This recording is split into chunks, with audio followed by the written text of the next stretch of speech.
घरमा भएपछि राति राति बत्ती नभएको ठाउँमा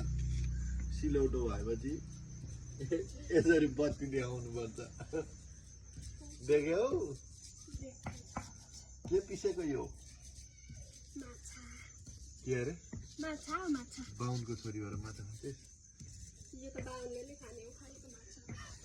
बाहुनले खाने खालको माछा अरे कस्तो हुन्छ नारी भन्दा यसलाई स्पेशल मणिपुरीहरूले खान्छन् तर मलाई चाहिँ मन पर्छ साह्रो मन पर्छ कस्तो मन पर्छ मलाई मुखमा पानी आइसक्यो खाँदाखेरि झन् कस्तो हुँदो हो नि म त एक थाल भात खाइदिन्छु नि एक थाल भात खान्थे अरे तर मलाई चाहिँ मिठो लाग्दैन है फेरि खानु न किन यस्तो मेहनत गरेर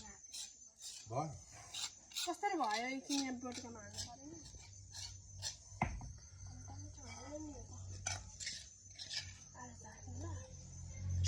आज चाबी हेर्छु कस्तो रहेछ मिठो रहेन भने फ्यालिदिन्छु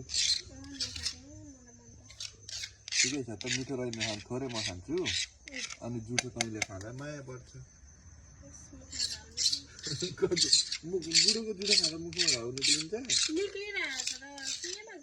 कहिले खाएको हामी भयो होइन हामी यस्तै त हो नि ब्रो